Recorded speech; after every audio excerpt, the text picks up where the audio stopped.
What's up, everybody? Welcome to Gojo and Golic. Mike Golic Jr. and Mike Golic Sr. here for one last go-around in New Orleans, live at Brennan's in the French Quarter. We got a great show coming up. As always, make sure you download, subscribe, rate, review us, leave us a 5-star rating, and watch us live Monday through Friday from 8 to 10 a.m. Eastern on the DraftKings Network.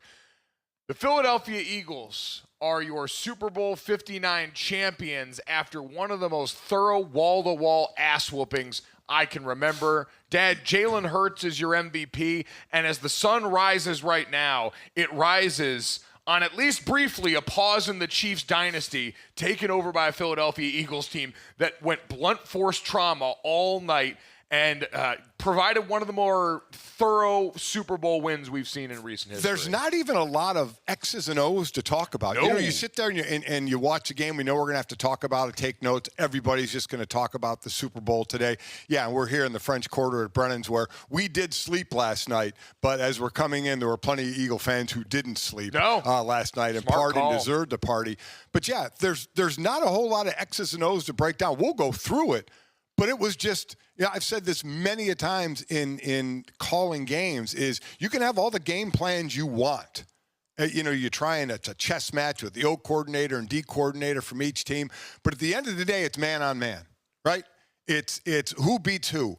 And Philadelphia just lined up and, as you said, whooped that ass. I mean, they just absolutely destroyed Kansas City in every facet of the game. I think a lot of people want to simplify football to the point that you've talked about, Dad. Very few teams are capable of it. And this Philadelphia Eagles war machine that Howie Roseman built up kind of embodies, I thought of the Bruce Lee quote during the game, I fear not the man who has practiced 10,000 kicks once, but I fear the man who has practiced one kick 10,000 times. That was this Eagles team from the beginning of the season till now, from the acquisition of Vic Fangio and Kellen Moore brought over here to the drafting of Cooper DeJean and Quinyon Mitchell in the secondary, Zach Bond coming over, Saquon Barkley as a part of this team. This was a group that decided its identity was going to be simple. We are going to retrain this defense to carry more work volume than ever before. We're going to build this offense behind an offensive line and a rushing attack that's the most dominant in the league. And then when we needed him the most, Jalen Hurts was steady, poised, consistent, deadly with his legs, and when called upon, delivered the knockout blow with his arm in this game.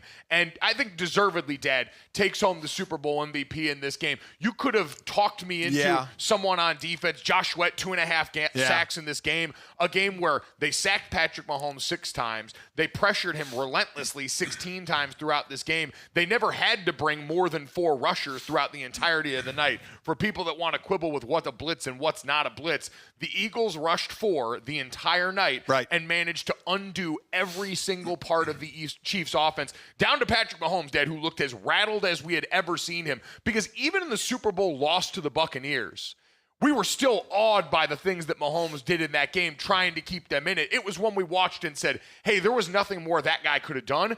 This game, Dad, they rattled him in a way that I don't think we've ever seen before. As 2 years from now, when people look back and they say, well, Patrick Mahomes did his job. He was 21 of 32 for 257 yards, 3 touchdowns. No. That is will be a such misleading stat. He was thoroughly destroyed. I mean, he was thoroughly. There was there was one flip. The one flip to Travis Kelce. There was the one flip, and then there was the late touchdown pass to Xavier Worthy. That was incredible. He has over 150 yards receiving. Again, in garbage time moments when they finally started to play fast and loose with some of the things that we expected. The Eagles had more points in the first half than the Chiefs had total yards. It was 24-0, and the Chiefs had 23 yards in the first half. Chiefs had 1 first down in the first half. Their first 9 drives, they did not pass midfield. I mean, this is defensive dominance on par with Tampa Bay, with Baltimore. Go back to the '85 Bears, where that defense was just stud-like. That's what this defense was. This defense has 8 different starters than the 22 Super Bowl team. And last year, this defense ranked like 30th or worse in the major categories, and this year they were first or second. Kudos to Vic Fangio. Also, the last 4 draft classes. I had it here, and I'm going to lose it. Well, the last 4 draft classes include the Georgia Bulldogs contingent that I saw plenty of people posting about last night. In their championship win at SoFi against TCU, were a part of one of the most dominant performances we've ever seen, and now wind up back in the Super Bowl and do the same thing to a professional football team. And, Dad, when you look at the championship round against the Washington Commanders and this Super Bowl, we're talking about one of the most dominant 2-game postseason stretches we've ever seen. No one had put up that many points in the championship round in the history of this league, and teams that had gone on after scoring 40 or more points had been 0 in the Super Bowl until now, so this really was atypical. Their last 4 draft classes brought them Milton Williams, who had 2 sacks last night, Jordan Davis, Nakobe Dean, Nolan Smith, Jalen Carter, obviously Cooper DeJean, Quinyon Mitchell. It has been Howie Roseman. And then, by the way, their free agent acquisition in Zach Bond ended up going on to be a finalist for Defensive Player of the Year. And did we forget, Saquon Barkley also on offense. And listen, Kansas City did what Kansas City should have done. Load up to stop Saquon Barkley. Yes. That had been the offense, and that's what they did. They stopped him to the tune of 25 carries, 57 yards. He did have 6 catches for 40 yards out of the backfield, but they stopped him running the ball. Jalen was able to pass the ball. Jalen was able to run. At times, Mahomes can run for effectiveness. Jalen Hurts he's a dangerous runner, and he showed that, breaking up the middle, getting first downs, and it was uncharacteristic of the Kansas City Chiefs kind of getting really hurtful penalties, right? That to me was... When we break down all the things about it, first and foremost, if you're asking, why did the Chiefs lose this game and the Eagles win? The Chiefs' offensive line issues finally came back to bite them again. And I think as we come off this Super Bowl, so many people like myself were scared to pick against the Kansas City Chiefs because of everything we know about them at the stage and their comfort. The one thing that seems to be the commonality is if they don't have the offensive tackle situation ironed out. And remember, last time it was because of injury to both of their starting tackles. Right. Back then it was Mitchell Schwartz and who was their former number 1 overall pick? Fisher. Yeah, Eric Fisher, who I believe had a lower body injury. And both those guys were out the game and the rest was history. This one, The Joe Thuney story had been incredible. Yeah, and Joe deserves so much credit for what he did, constantly trying to fill in down this postseason stretch at left tackle admirably for a guy who had been an all-pro on the inside.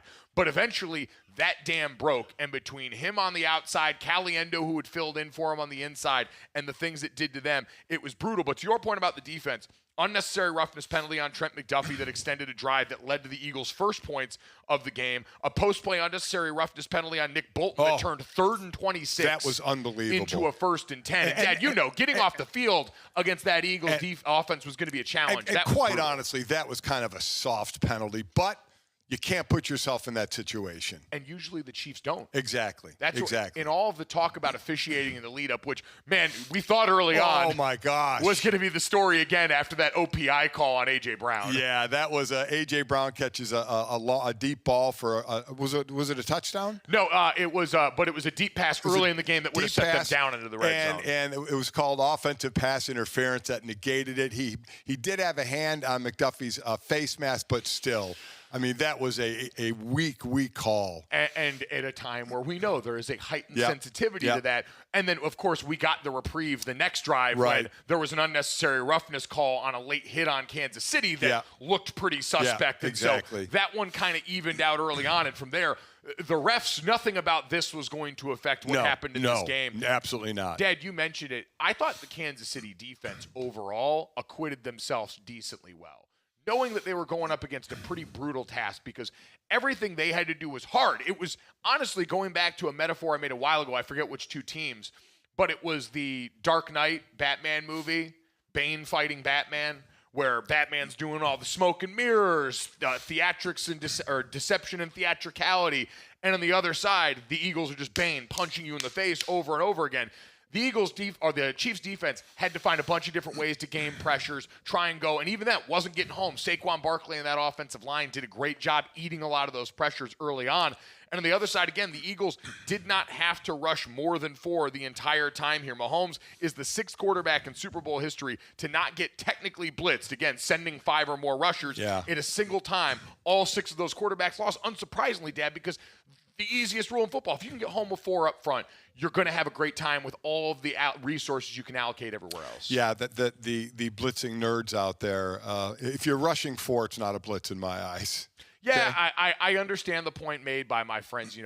Bobby Carpenter, a former linebacker, Sam Schwartzstein does a great job over at Amazon. I understand the reasons why we can have a more elevated conversation about this. That time is not right now because this still underscores the point that one side had to work very hard for everything that was going to come their way. And again, Dad, I thought the Kansas City defense did acquit themselves pretty admirably in the face of this monster. They were able to do what we thought they should do. Cut off the head of the stake. Say, Saquon Barkley is not going to be the one that beat us. And you thought, hey, that dam was going to break eventually. But over and over, they came up, they tackled, they hit well, they corralled him. It was just A.J. Brown as a one-man press and blitz beater was outside, and Jalen Hurts made the plays. To your point, as a scrambler especially, probably his best scrambling game in the postseason and incredibly effective. Jalen was 17-22. Only 5 incompletions for 221 yards, 2 touchdowns, 1 interception, 11 runs for 72 yards, a leading rusher as well. I think a turning point in the game, because you kept wondering, okay, can Kansas City come back? Okay, can Kansas City come back? They still have Pat Mahomes. They forced an Eagles punt. The minute 49 left in the half, and they're backed up, but you're like, okay, so can Mahomes get some points at the end of the half? They're going to get the ball in the third quarter, 17-0. Can they make a game out of this? And Mahomes throws a second interception, but it wasn't on him. Joe Thuney got pushed back by Josh Sweat, and it hit Mahomes in his left hip right as he threw the ball, so it became underthrown, and Zach Bond picked it off, had a great diving interception, leads to another touchdown. Instead of 17 to maybe something for the Chiefs going into halftime, it's 24-0. Oh, and remember, that could have been the opportunity to swing because the Chiefs had deferred and were getting the ball to come out of the half. So we thought, oh, the chance to double dip is here. And I'm with you. I think everyone who has been around for this Chiefs run looked up and said, here's the spot where all of a sudden they can change it. And the Eagles, like they did all night, shut the damn door on that. And Patrick Mahomes, Yeah, pressure around his feet all night. Certainly, you can understand how skittish it made him. But, Dad, it was wild to watch his eyes dart down when pressure hit all of a sudden. He was doing things that we see young quarterbacks do in this league because pressure can really do that to most anybody, even the best quarterback in football. Well, plus he had never been sacked 6 times. Yeah. So that was a first for him. And you talk about 6 sacks, you usually double that at least for amount of pressures as well. 16 pressures. He had garbage around him all the time. And you're right. He looked like a young quarterback feeling the pressure. And they shut the door there. They shut the door. God, the moment you knew it was really over. If it hadn't felt over before, in the second half, the Chiefs are getting ready to go. Patrick Mahomes dropped back. They're finally starting to do more max protection. He's trying to load up for a deep shot and just gets clobbered by every member of the Eagles defense at once, it looked like. They recover the fumble and just stomp out any of the flame of hope that might have been in Kansas City's heart. It was again, because it's Mahomes, you kept thinking, boy, if they then, whoa, okay, what's the most comeback, the most points comeback. But it just, you didn't see a path for it, right? I mean, they had no continuity on offense because of the Philadelphia defense. And listen, I'm cool. I'm not going to bark that Jalen Hurts got the MVP, but as a former defensive player, man, I was really hoping for a defensive player to get it. Wild in this game, Josh Sweat, probably the most productive of the rushers. A free agent, by the way. Josh Sweat, who may have played, because wasn't having a great postseason run. When we talked about the front for the Eagles going into this game, the stars of the show are obviously inside, but then Nolan Smith had this great postseason one. Josh Sweat, a team-high 6 pressures on 34 rushes, including a career-high 2.5 sacks. His stats in the game leading up to this: 2 tackles against Washington, no sacks. 1 tackle versus the Ram, no sacks. 1 tackle versus Green Bay, no sacks. The guy hadn't shown up anywhere in the picture at all, and all of a sudden, he's playing against a guard playing tackle and has a great time because, understandably, the Chiefs had to worry about blocking all the rest of those guys. And give him credit. That's not to diminish what he did. No. He made the plays happen. Dad, we can do the post-mortem on the Chiefs coming up here in a little bit, but obviously this was a game going into it where so many people were sick and tired. The Eagles felt like America's team in this game because people wanted some new blood in there. For Nick Sirianni and for Jalen Hurts, though, this feels like it is a big, big stamp on their resume that both really needed, because both at different points in this season and in this career have been doubted or called lesser than a lot of their peers, and now they have the hardware. So how much does this change the conversation about the two of them going forward? Well, I think we stopped talking about Nick Sirianni getting fired. So that was going on earlier in the season. But even in this game, though, with the passing attack, there was an issue with A.J. Brown. On the blitz that Jalen got pressure and he tossed it down the left sideline, and AJ kept on a go route, and Jalen kind of threw like a back shoulder route, complete miscommunication.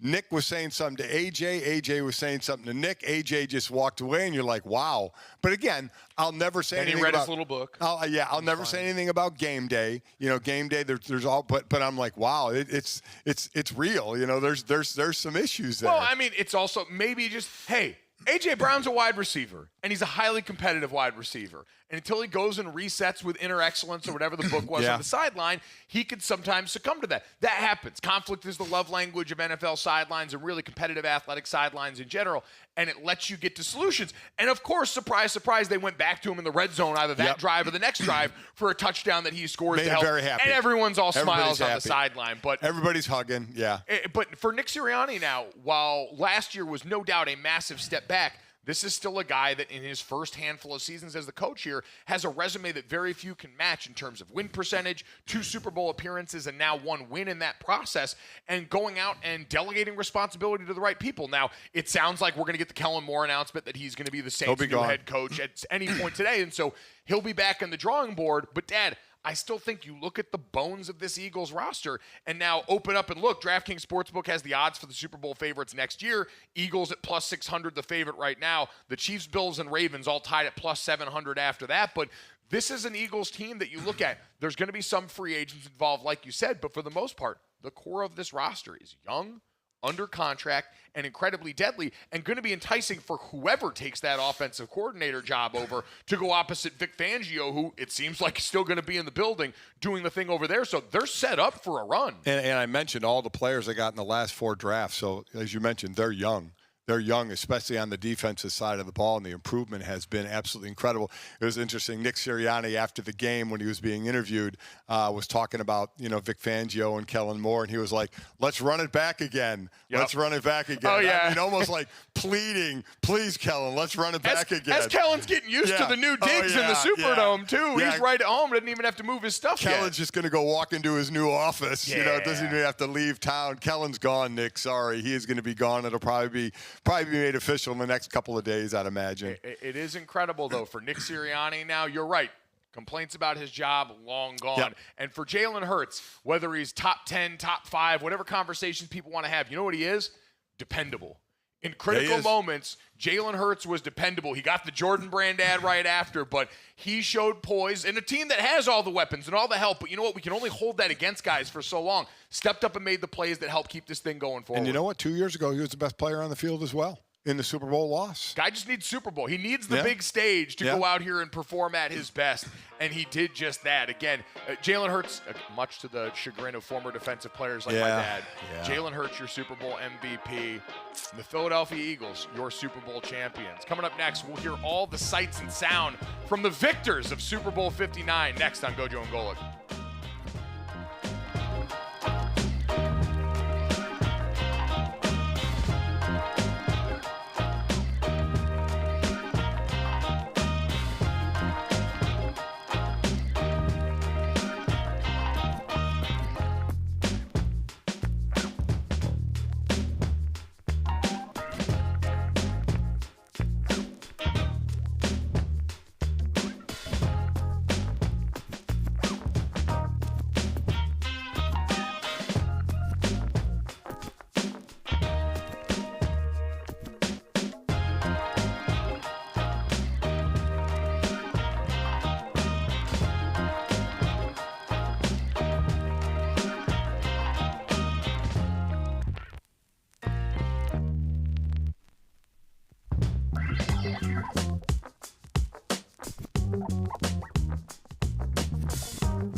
All right, time for Mic'd Up Monday here on Gojo and Golic, live from Brennan's in the French Quarter in New Orleans. Delicious smells. Bananas Foster just lingering in the air around let me here. tell you, it is giving me hunger pains right now. You didn't grab a snack. I didn't grab a this, snack. So you're hurting right now. I am literally starving. So thoughts and prayers. The only person starving at this point in the middle of New Orleans. Is the kitchen on? Is the stove on? Well, you can just get one of. They have the trays that they cook the bananas Foster on table side there, so you just need to get one of those and start whipping it up. Yeah, a little hot plate. Okay. Instead of you always wanted the Blackstone to do the Benihana style cooking for breakfast. This is what you need to do: learn how to flambe some bananas Foster. Stop talking about it. We're gonna get to some sounds from the winners in this game here, but the images of last night and a couple we won't talk about right off the bat. Obviously, Saquon Barkley was a huge story. Right. Coming off of last year, the entire tenure in New York with the Giants that was marred by a lack of production because of a lack of quality around him here. There was not a roster in place to help him succeed. And he comes over here now, breaks Terrell Davis's record for a single season yardage, regular season and postseason. And this one, the 9th 2,000-yard rusher in NFL history, all these accolades, and now caps it off with a Super Bowl championship on his birthday. The other one that got me, though, was Mekhi Becton. Another guy who's a New York area cast off, former Jets first-round pick. Everyone had written off, wasn't in shape, was a bust coming off being a first-round pick. He comes over here to the Jeff Stoutland School of Offensive Line Play. And you saw him in tears on the sideline in the waning moments of that game. And it's hard not to feel that raw emotion from a guy who, like so many in this league, you're never guaranteed that, even for the first rounders, that you'll land in the space that actually gives you the opportunity to be your best self. And so it was a real heartwarming moment to see that one of the many guys whose careers have been touched by Jeff Stoutland and for the better here. He was just one of the many happy faces after this game, though. Jalen Hurts, we mentioned, oft-doubted from college all the way through his time in the pros, last time around in the Super Bowl. He got a chance to address his haters and doubters in the post-game press conference. It comes from the ups, the downs, the joys and the pains that life has brought me. And, people forget that. Maybe they don't. I'm that same kid. I'm that same person that has experienced all those different things since the age of 17, just being fuel, adding fuel to everything.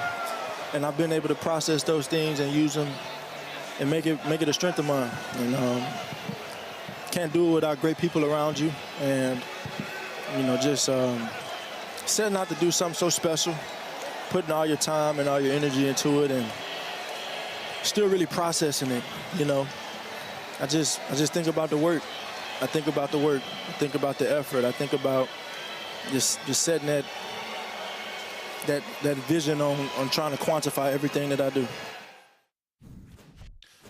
Dad, Jalen Hurts going to be one of those guys, and we talk about this all the time, that coaches around the country, high school coaches especially, are going to bring up in a team meeting early in the season and say, this guy was benched in the national championship and still went on to become a second-round pick. He was doubted when he got there and still went on to be a Super Bowl champion, because the story for him, capped off by the Jordan Brand ad, as he's a Jordan athlete last night after the game, a pretty remarkable one considered in totality. And I'm sure people look at it and say, wait a minute, he's a Super Bowl MVP. How can he act like, oh, I had to fight through this and I had to fight through that? It's what great players do. They find any little thing. Any little thing. I mean, Tom Brady was so known for this. I mean, the dude's, been to 1 million Super Bowls and won, 500,000 of them. And he found something to put a chip on his shoulder. Whatever it was, you'd hear, we were underdogs or this or that, and you just kind of laugh at it. But that's what motivated that person. So Jalen Hurts, now getting benched in a national championship game is something that's a tough one. That's pretty out there. But still, he's had a pretty good career. He's gotten paid extremely well. But you find things that motivate you. As I've always said, players will remember the negative way more than the positive. It will eat at them. It will burr under their skin and drive them more than anything else. They will always remember the bad plays more than the good plays. Yeah, alcohol and mild head trauma make remembering a lot of my college career difficult, but I promise you I can pick out the sacks. I can pick them out very well. Jalen Hurts has this to remember. The 26-year-old is now one of 5 players in Super Bowl history with 50-plus rushing yards and 1 or more rushing touchdowns in multiple Super Bowls, joining Emmitt Smith, Roger Craig, John Riggins, and Franco Harris. And got it picked off, Dad. The bet of the Super Bowl, the easiest one to cash, sign, seal, and delivered. I said it right outside in the courtyard with Emerson Latzia yesterday. The Jalen Hurts anytime touchdown. Once you saw the who was it? Which receiver was it? Called down short at the goal line, and you knew right away it was brotherly shove season. Oh yeah. Man, I forgot. He got called a touch. Jahan Dotson. The Right. Jahan Dotson anytime touchdown, if you had bet that, and God forbid you had Jahan Dotson my gosh. as the first touchdown. I think it was like plus 7,000. Thoughts and prayers to you and your family. Just a quick note, you mentioned the other names of the 50-plus rushing yards, 1 touchdown, Emmitt Smith, Roger Craig, John Riggins, Franco Harris. Those are all running backs. Yes. Those are all running backs, by the way. Jalen is a quarterback. Decent work there. Speaking of someone else doubted, we talked about him and Nick Sirianni really in lockstep. Here was Sirianni post-game talking about what this means to him. I think a lot of things got blown, kind of 2 and 2. The outside world, we just, has had an opinion on what was going on and everything there, and we just stuck to our process. And got better from it. Did some things a little differently, got better from a couple things. I think at the end of the day, you saw this team embrace adversity throughout the entire year. Now, it's hard to say that when you won 16 out of your last 17, but there was adversity. There's adversity constantly. And I think we did a good job of embracing that, the ups and downs of a season, and getting better from the things that we went through. Yeah, Nick Sirianni's in an interesting spot because when we talk about this Eagles team, we talk first and foremost about the strength of the roster, and rightly with the players. But then after that, we go to Howie Roseman. We go to a million other people to credit for building all of this. Vic Fangio and Kellen Moore coming over as coordinators here.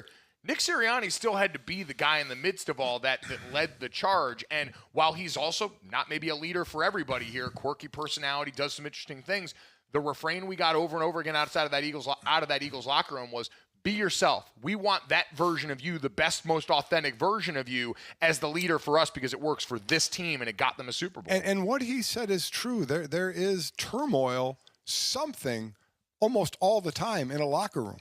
And he said we had to overcome that. As I've always said, you're not always holding hands and singing Kumbaya. There's something that's going on with the team, and there definitely was something going on with this team. Oh yeah, even though they won 16 straight or whatever it was. I mean, it again seems odd to say, but you're always dealing with something with that many players in a locker room. Right, with the angst in the wide receiver room before that game where A.J. Brown and Devonta Smith both go for 100 yards and Jalen Hurts saunters up to the podium post-game and said, is that what you're looking for? There was some anxiety there. Jalen Hurts getting knocked out at the end of the season, missing the last couple of games, dealing with concussion protocol. You never know how recovery is going to go with that, and so there was certainly trials for this team at different points. Hell, as recently as the NFC Championship game. Remember, going into this game, the Eagles had gone into the last game with Cam Jurgens, their starting center, out dealing with a back injury. Landon Dickerson, one of their all-pro guards, slides over to center and then gets a knee injury at that game so bad that Cam Jurgens has to go back in the second half. And so the 2-week break certainly helps in the lead-up. But there was no guarantee. That was a big question mark going into this game that they were able to answer pretty emphatically. So there's always adversity in the midst of these seasons. You're absolutely right. And the Eagles, and Nick Sirianni, Dad, right, wrong, or indifferent, he's not going to be a guy that you ascribe meaning to the way that we do with McVay and some of these guys that are play callers in the background and get the young wonderkin label. He's never going to get that kind of credit because the hardest part for us on the outside looking in is to see what actual coaching looks like on the day-to-day, what the responsibilities are, how he handles meetings, how he handles the interpersonal stuff with the player dynamic in his locker room. So much of what we see from coaching is the iceberg, and we only truly get the tip. But again, what he was exactly what this team needed. Him and Jalen Hurts have that in common, is they're willing to be exactly what this team needs, despite the fact they may never get the credit that they want. And they may never be great friends. I mean, we don't know. No. I mean, you don't know that, but your goal is to win a championship, and that's exactly what they did. So you work together in the workplace to get that ultimate goal, and that's all that matters. Exactly. And so now they'll get the credit that comes with having Super Bowl champion next to your name, Super Bowl MVP next to your name. Again, if you're an Eagles fan, that's all that should matter. You shouldn't care about any of the lists that people are going to put out of the best coaches when we do it in the offseason. You shouldn't care about if Jalen Hurts is 9th on someone's list of quarterbacks or 12th on someone's list of quarterbacks here, because these guys have shown in the context of this Eagles team, they can go out there and produce winning football when it matters the most. And that's the thing that you should care about in this game. This game is also about some of the unsung heroes. And I have a major bone to pick with all of us sitting around talking about this crap in the lead up. But let's hear first from Cooper DeJean, the rookie defensive back who had the emphatic pick 6 that helped really kick off this party for the Philadelphia defense. being able to play in the Super Bowl, first of all, my rookie season in the NFL, and right, being able to score a touchdown is even crazier. I'm just so happy to be a part of this team and this organization. It's working together as a whole defense and preparing, throughout the whole week, like we've done all year. We stuck to what we've been doing all year, playing our defense, playing the way we play, flying to the ball. I'm just happy to be a part of this group and be coached by Coach Fangio and everybody else on the staff. It's amazing. Patrick Mahomes rolls right. Cooper DeJean rolls off his back pedal and swoops right in and takes that thing to the crib. The exciting whites in the back end for Philadelphia make their presence felt. He never saw Pat never saw Cooper. No. I mean, broke back on the ball and then runs it in. Cooper looks 10 years old. He looks like seriously. Those are all the texts I got and he has the every young kid haircut that they all do right now. Like the mop on his head. Yeah, it's unbelievable. He looks like he's 12. And he built that way, was the punt returner in the Super Bowl, trying to get his shine too. Like, he had a big role, again, for a guy in the secondary that most people with his level of pigmentation don't want playing anywhere near the outside. Nickel felt like a weird compromise there, but it's progress over not shoving him immediately into the safety room. And, Dad, the beef I have. Yes. In the lead up to this game, what do we hear all the time? Saquon Barkley, this magic gets to cap it off on his birthday. Win a Super Bowl on his birthday. Beers and cake in the locker room, and it's all great here. Nobody talked about the fact that it was Cooper DeJean's birthday. The guy turns 22 and has a pick six in the freaking Super Bowl on his birthday, and that's the first we're finding out of. Shame on all of us for making Cooper DeJean a second-class citizen. I agree. First time pick six on his birthday, 22, and his D coordinator is 66. How about a little spatial awareness of age? I can imagine they will have very different thoughts on the Super Bowl halftime show when they get a chance to discuss and see that after the game. But it is amazing to see, and he is just one of many guys that we talked about on this Eagles team, Dad, that were young, productive players that now give you, if you're an Eagles fan, reason to say, hey, we know the Chiefs were on the cusp of the three-peat. And I'm sure that got tired for the Eagles to hear, fans and players, coaches alike. But now if you're the Eagles on your side, you're thinking, why not us? Those Georgia Bulldogs on your roster know all about going back-to-back in title games. And so if you're Philadelphia, I'm sure with that young core, Cooper DeJean in tow, are saying, why not us coming back and doing this again? You got a young core, a lot on rookie contracts right now. Sure, you'll lose some players. You always do. There's always a different team. But I agree. Why not them? Why not the Eagles making a run? There's really no other dominant. We talked about there's more dominant teams in the AFC than the NFC. I know Washington's making a rise. San Francisco certainly made a fall. Dallas had a fall. So Philly is definitely the team. Detroit was a mash unit. Now they'll be back healthy again next year. But, yeah, why can't Philly make their own run? Yeah, to that point, again, in the early favorites for next year's Super Bowl on DraftKings Sportsbook, the Eagles sitting in pole position. And after that, 3 AFC teams tied for the second-best odds on the Chiefs, Bills, and Baltimore Ravens. And then you get to the Lions, the 49ers, the Commanders, the Packers, all of those teams that were playoff teams or near playoff. Because all of those teams were playoff teams, sans the 49ers, but people expect the core of that roster back. And so, yeah, if you're Philadelphia, again, because you make football simple, and the game is blunt force trauma with you, and you can go out at almost every position to a man, and bigger, faster, stronger these people, including that secondary with the young guys, including A.J. Brown, who, God, at times looks like the most important player on the field for that offense. Sky seems like it's still the limit. You mentioned bigger, faster, stronger. The O-line was the biggest in Super Bowl history, averaging 6'6", 338 pounds. They put up the graphic of Super Bowl I, where the average on the offensive line was 6'3", 245, almost 100-pound difference per man. Tom Brady, human evolution, football evolution, mind blown on that one. They didn't have to put those guys from Super Bowl I on blast like that. They were out there doing what they could while they worked factory jobs in the offseason. After that here, shout out to those guys. Coming up next, we'll break down what went wrong with the Kansas City Chiefs and the shot heard around the world at the halftime show. Next on Gojo and Golic.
I mean, both sucked. I mean, there's no way around it.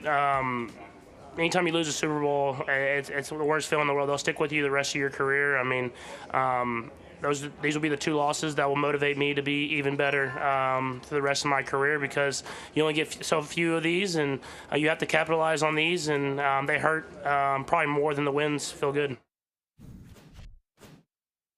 The sound of the most human Patrick Mahomes has ever looked. You only get so few of these. Yeah, I mean, God. I mean, it's just the joy of multiple Super Bowls. You know, of thinking if you get one, you're lucky, but dude's got a handful. I appreciate that he still sounds like he earnestly appreciates the rarity of these opportunities, despite the fact that for him it's not rare at all. It was like on the broadcast here, and Brady talk about it. Yeah, I didn't score on the first drive in my first nine Super Bowls. It took me till the 10th. Yeah. I'm sitting there clutching my chest. Going, are you kidding? I mean, that's still unfathomable. 10 Super Bowls Tom Brady has been in. I know some people are going to go over the Brady broadcast with a fine-tooth comb and do all that. It is funny, though, that at certain moments in the broadcast where there were opportunities to reference what happens in the midst of multiple Super Bowls when you're on the run trying to go for a three-peat, that Tom is one of the few people walking earth who could actually offer credible insight into. Those are the moments where I go, all right, well, that's why they tried to pay him, $375 million, because you could tap into that every once in a while. A few other aspects. Score bug on the broadcast. Pro or con on that one? Not in love with it. Just needed a black bar behind it. You needed a little background to it to make it really sing there. But either way, Dad, we can get to the Mahomes breakdown here in a second, because what went wrong for the Chiefs, doing the postmortem on them in an offseason where this team is set to change a lot, seems very interesting. We are going from three-peat conversation now to, I think, feeling rattled for the first time about this team, just because of how wholly outclassed they looked in almost every aspect of that game. Well, I mean, there were parts of the team like they were holding together with chicken wire and duct tape, right? The wide receiver position, the left tackle position. They tried it with a rookie and a vet. You end up sliding a guard out there, but you were winning. You know, we kept saying, how many times can you win a one-score game? Well, 17 times they can do it. Yes. 17 in a row, and that streak is still going, by the way. In one-score games, they've won their last 17. So we always talk about them finding a way to win. But did the roster, the ultimate goal is the Super Bowl, and did the roster finally catch up with them? They're paying, obviously, more than a few guys, a lot of money. They have a number of free agents, including Trey Smith. Yes. Their right guard, who I have a feeling tough to hang on to. Yeah, he's going to get a lot of money, and deservedly so. Trey has been an awesome player. He's been a guy that we know his story coming out here, dealing with some illness that dropped him in the draft, allowed the Chiefs to get him where they did, and the rest is history now. It's still amazing to think. Remember when he got to Kansas City, you know who the right guard was? It was Kyle Long. Yeah. Kyle Long was the starting right guard there, got hurt early on, I think in camp. Had come back at that point after, I think, being briefly retired. Came back, and I think got hurt in camp. Trey Smith stepped in and hasn't looked back since. No, he's been phenomenal, and now they're going to have to look forward without him as that offensive line. You know, Joe Thuney getting up there in years, coming off of an incredibly selfless postseason. Again, I cannot applaud enough what Joe did as an offensive lineman, how difficult that transition is. He made it work, but, Dad, we had seen in the games leading up to that one, they had offered him help. They had moved the pocket a lot versus Buffalo. They had thrown stuff that way. The Chiefs went 5 wide, did a lot of drop back stuff that put him on an island early in this game, and it was just too much. I was a little bit perplexed that was the way that they went, knowing the ferocity of the front on the other side for the Philadelphia Eagles. I'll say, while Thuney struggled, so did the rest of the O-line. They all took turns getting beat. They did, no doubt. And listen, Juwan Taylor's paid a lot of money on the other side to also get pushed into Mahomes' lap, and that's going to have to be a question they ask, is kind of like the Super Bowl loss to the Bucs, Dad. It seems like now revamping and focusing back in on that offensive line is going to have to be the order of the day going forward for them. They got a lot of guys that are impending unrestricted free agents. Right. Nick Bolton, Hollywood Brown, Mike Pennell, Kareem Hunt, DeAndre Hopkins, Justin Reed, Juju Smith-Schuster, Trey Smith most notably in that group. And so they're going to have a lot of guys that have played key roles for them on this team, potentially able to go elsewhere. Some of them they might be able to retain. But overall, Dad, this is going to have to be another spot where they retool this roster. And I think that starts up front with a group that Andy Reid is a former offensive line coach. Andy Heck, one of the best in the business, have to have their paws on. And the position that has been kind of, in flux, the wide receiver, they may be pretty straight with Xavier Worthy and get Rashee Rice back. Yes. And now we'll see with Travis what he's going to do. We have no idea, but either way, if he comes back, he's going to be a year older.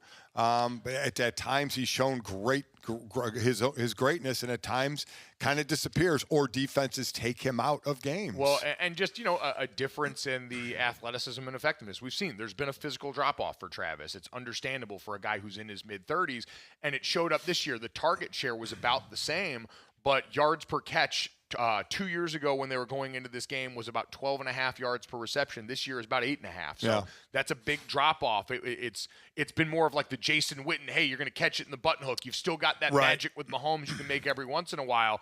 And listen, him and Patrick both swung big with the outfits yesterday. Travis Kelce, Disco Stew, walking into the team bus. Patrick Mahomes wearing Eagles green on the suit going into that one. Both bold there. Travis Kelce after the game, understandably emotional, taking in the loss. Here he was.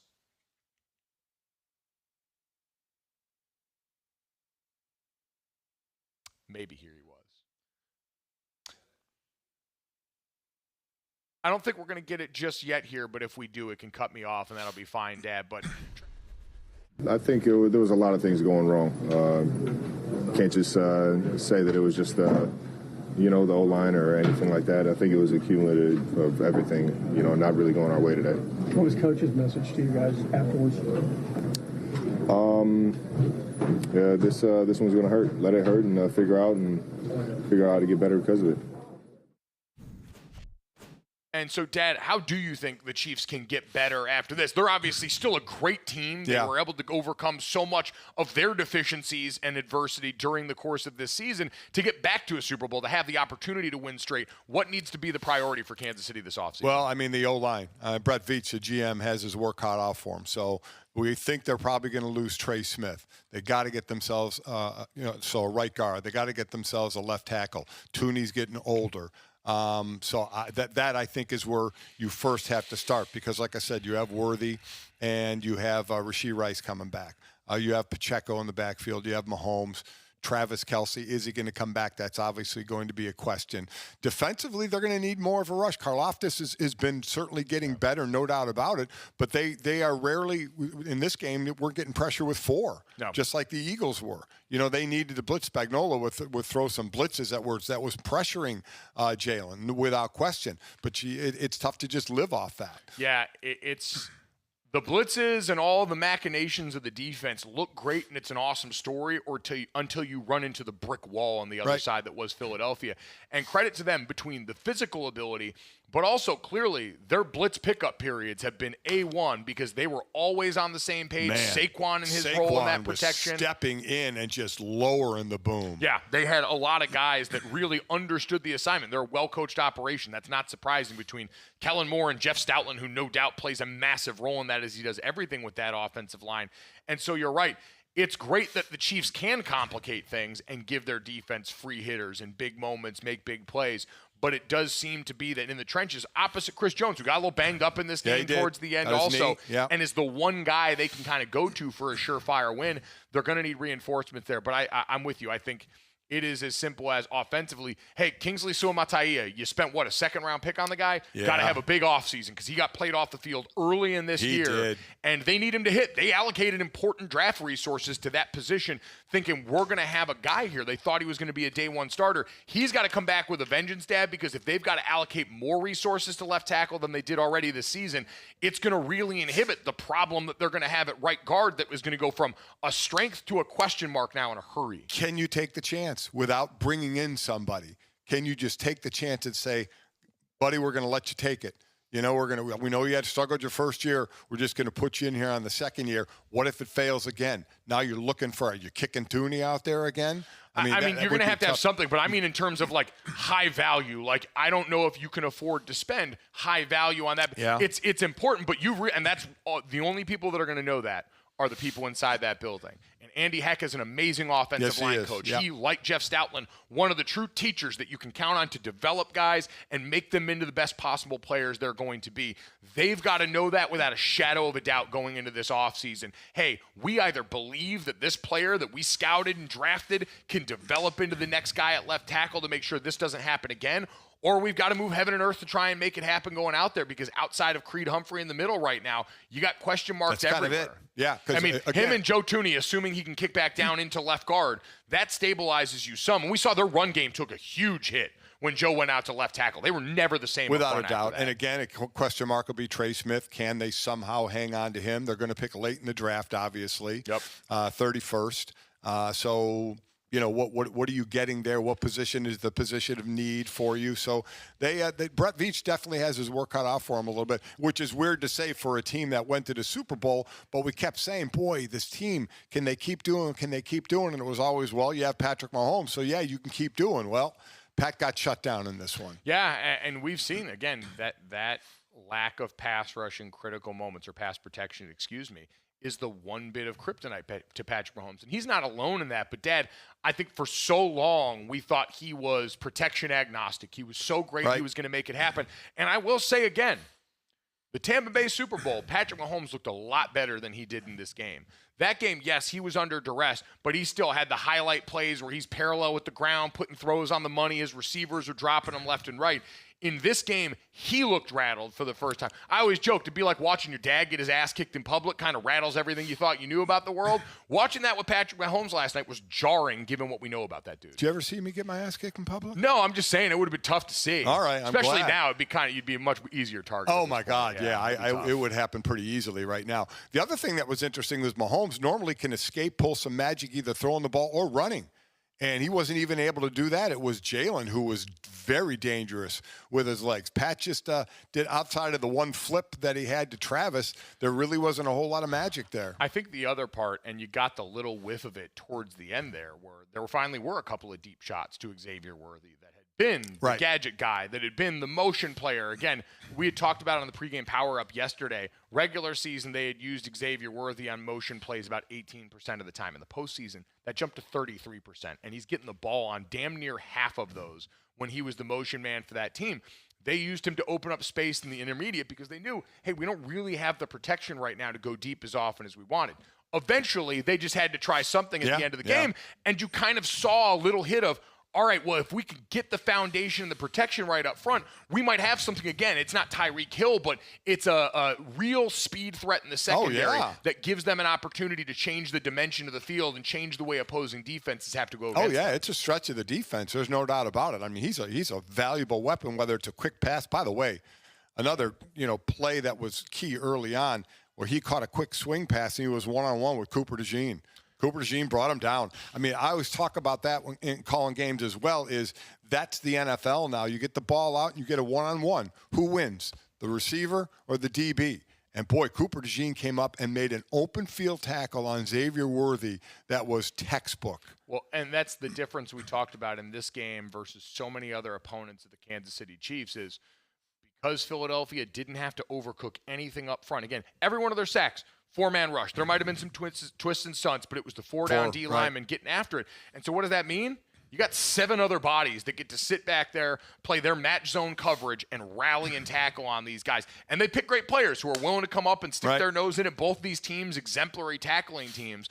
But when you've got that group up front, the house is built the right way, it allows those guys in the back end to go flourish. And so for Kansas City, that's going to be more of the same here. Listen, Trent McDuffie, good on good, had a rough night against A.J. Brown out there. That's good on good. Sometimes you're the bear, sometimes the bear gets you. Exactly right. I mean, and you saw when Jalen Hurts saw that it was one-on-one, he did. Tom Brady pointed it out really well. Just the little gun move to AJ that says, "Coming to you, my friend." Yeah. And I trust AJ in those situations for sure. Yeah. So again, the postmortem for the Chiefs is shore up the offensive line. Yeah. Give your offense a chance to get downfield again. And defensively, they look small. They looked small compared to, again, Philadelphia, the most massive line Biggest in history. offensive line in history. But to a man across the board, this Eagles team truly bigger, faster, stronger than all of them. And you wonder if the Chiefs got to get a little more sand in their pants coming off this game to get ready to deal with this team. Because as we talked about, this Eagles team not going away anytime soon. We're not going away anytime soon either. We got hour number 2 coming up. Thomas Morstead going to join us, the Jets punter on the show here, a guy who knows a thing or two about winning games in New Orleans. Coming up next, though, we'll take a look at all the other stuff from the Super Bowl. Commercials, halftime show, and more next.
Welcome back to Gojo and Golic. Coming up in about 30 seconds, a full breakdown of the Super Bowl halftime show from Kendrick Lamar from my father, Mike Golic Sr. Yep. Dad, did you have a favorite commercial from the Super Bowl? We know that's always a big part of the experience. I did. I would say the Duncan commercial with Ben Affleck and Casey Affleck. Strong? I think Bill Belichick was in that as well.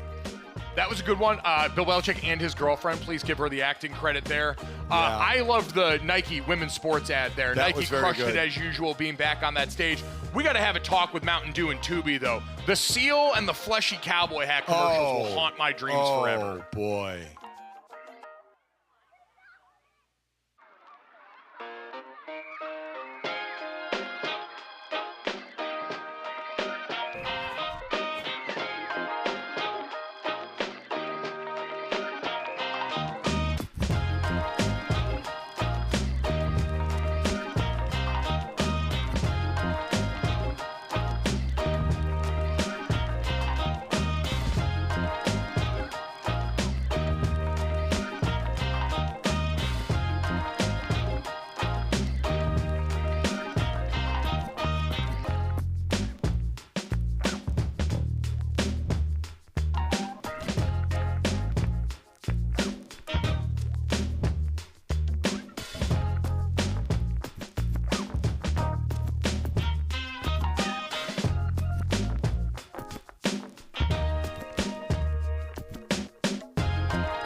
Hour number 2 here on Gojo and Golic. One last show, Mike Golic Jr. and Mike Golic Sr. live from New Orleans. Thank you to the folks at Brennan's for letting us crash land upstairs here and have a good time. DraftKings and Brennan's had a bunch of events going on this weekend. They were an awesome host for everyone involved. Boy, and it's the breakdown everywhere, is it? You just see moving trucks everywhere just breaking down where all the parties were. It really is. To watch even this city that does big events so well, by the end of the week, be almost unrecognizable with the amount of warehouses that are full of stuff, the cars and people everywhere. It really did swell to an ungodly size around here. And they have, I think, a whole 2 weeks before Mardi Gras.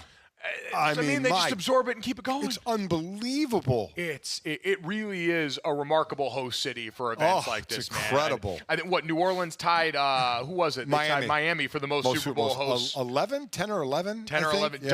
Double digits. 11 sticks up for New Orleans here. So congratulations to them on a job well done. Absolutely. And, listen, to do that in the backdrop of what you had happen at the Sugar Bowl. And Cam Jordan, by the way, Saints star defensive end before the game, led that portion of the proceedings that was really great. They paid respects to the lives that were lost, the first responders from that experience there. I thought he did a phenomenal job as the outreach arm for the city and a representative of the Saints in New Orleans. He repped the city incredibly well. God Bless America and the national anthem were fantastic. Man, let me tell you what. They had a great New Orleans flavor to it. They did. It was fantastic. They did. That whole pregame, Trombone Shorty is a part of America the Beautiful. Wow. And then John Baptiste on the piano for the national anthem here. And I could not help but think of the people that bet the over-under on the national anthem. Because remember at the end of that, John Baptiste is going, and we get The Land of the Free, 3 times before the extended dance mix piano outro of that one.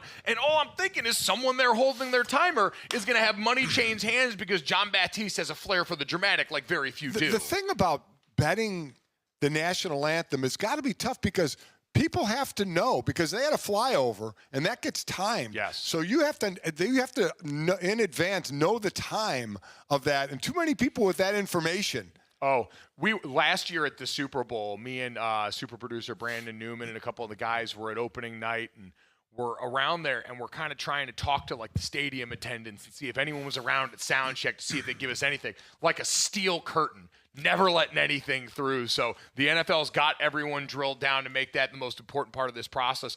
We'll get back to in a second, Dad, the Philadelphia Eagles and some conversations around them going forward.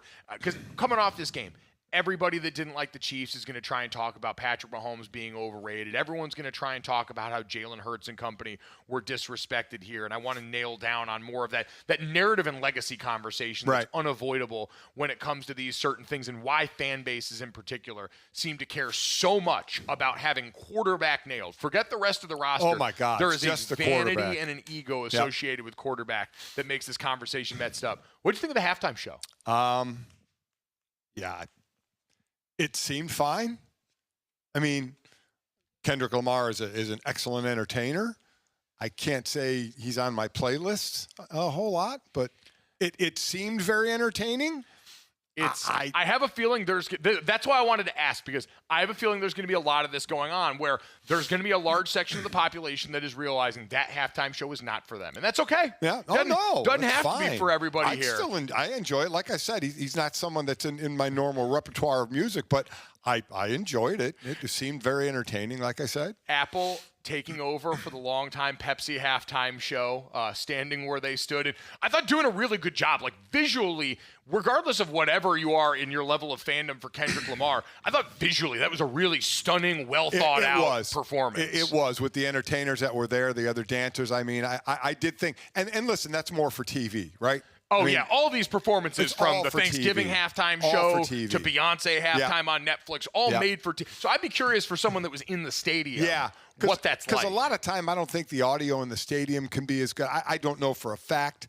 But I know, like, the last 2 Super Bowls I worked, Rihanna, and then the one with Eminem and Snoop and Dre. The sort of ensemble cast. It seemed good in the stadium, but I know it's for the TV, really. And this one I thought sang for the TV. It was really well thought out here. Samuel L. Jackson as Uncle Sam is kind of the skits that helped transition a lot of this. But I can't believe he actually played it. Now, Not Like Us doesn't really mean anything to you, Dad, in the context of a Drake and Kendrick Lamar beef that has taken over large swaths of life and given us our first true rap beef in what feels like a long time in my lifetime. And the guy won 5 Grammys off a diss track and followed it up by playing it at the Super Bowl. And there was a lot of people that thought because of the subject matter and some of the lyrics, they weren't going to be able to play it legally. Drake's been suing people left and right off this.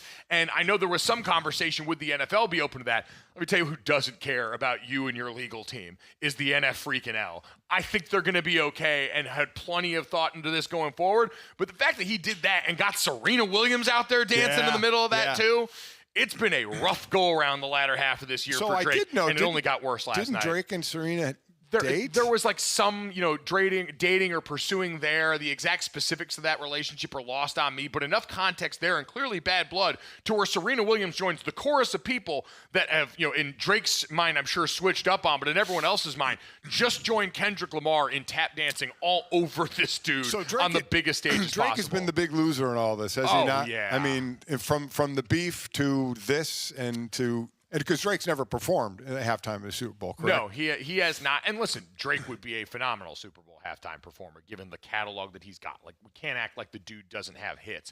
But the fact that you've got I saw Duolingo clown Drake last night. United Airlines was using the Kendrick Lamar memes from that halftime show. When you've got the brands now piling on here, that's when, especially for Drake, who's about his money and has done a great job being, a pop star in addition to a rap star, that's got to hurt something extra.